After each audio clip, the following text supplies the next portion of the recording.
Good morning friends, শুভ মহালয়া। সবাই কেমন আছো? আমি খুব আনন্দে আছি। আমি রেডি হয়ে গিয়েছি, রেডি হয়ে এখন যাচ্ছি মহালয়ার দিনটাতে একটু আনন্দ করব, ঘুরবো, দেখে আসি, বাইরে একটু ঘুরে আসি। আর মহালয়ার সংটা মর্নিং মর্নিং খুব ভালো লাগে। ছোটোবেলা মহালয়ার গান শুনলে লাগতো পূজা শুরু, এখন আগের মতন তেমন লাগে না।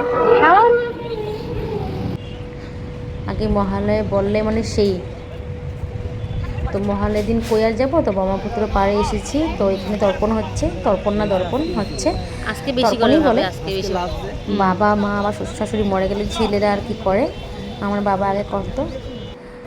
তো এখানে এসেছি, খুব ভালো লাগছে। মর্নিং মর্নিং খুব সুন্দর লাগছে।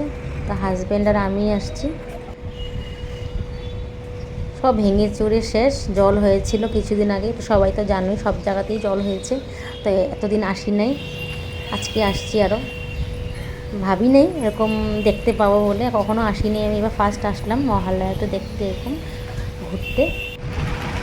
তো সুন্দর কুয়াশা পড়ছে। আর এখানে নতুন ব্রিজটা যে হচ্ছে, এখানে পাশে মানুষ অনেক বসে বসে ফটো তুলছে, ভিডিও করছে, পাশে অনেক মানুষ বসেও আছে। এই ব্রিজটা হলে খুব ভালো লাগবে, দেখতে আসবো, ভিডিও আমিও বানাবো। আমিও খুব ইচ্ছা এখানে আসবো, এখনও হয়নি, ব্রিজটা হবে, টাইম লাগবে। খুঁটিগুলো হয়ে গেছে। ওইটা উপানন্দ না, ও ওই টিলাটা, সরি। আমার এত খিদা পেয়ে গিয়েছে, রাস্তাতে কিচ্ছু পাওয়া গেল না। দেখি আগে কোথাও পাওয়া যায় কি না। আমরা ছোটোবেলা মহালয়া ঘুরতে গেলে বাপের বাড়িতে অনেক কিছু খেতে পেতাম, আর মেলা বসতো, খেলনা টেলনা পাওয়া যেত, আর সব কিছুই হয় ওখানে। এখানে কিছু হয় না, ওরকম ভালো লাগে না। আর ফার্স্ট টাইম মহালয়ার দিন আমি ঘুরতে পেরেছি। এই যে এখানে একটা মূর্তি আছে, এটার নাম হচ্ছে লাচিত বরফুকন।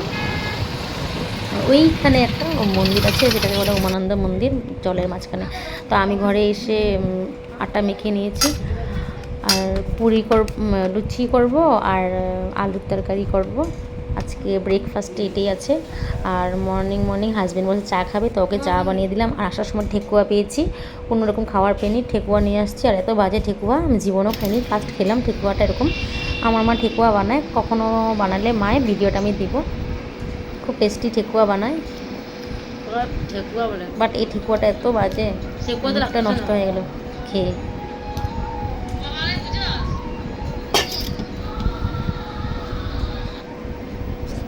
চা খাওয়া আমার কমপ্লিট। এবার বসিয়ে দিয়েছি আলুর তরকারি। আলুটা ভাজা হলে তরকারিটিও হয়ে যাবে। পুরি বেলে নিচ্ছি। বাইরে গেলে কিছু খেতে পারলে ভালো লাগে, তো উপায় নাই, ঘরেই করব। তো আলুর তরকারি আমার রেডি। এইদিকে পুরিও আমার ভাজা হয়ে যাচ্ছে, লাল লাল ঘি ভাজা লুচি। এক থাল পুরি ভেজে নিয়েছি, আলুর তরকারি রেডি। এবার চলো খেয়ে নিই। কে কে ব্রেকফাস্ট করে নেয় এসে পড়ো আমাদের ঘরে, ব্রেকফাস্ট করে যাও।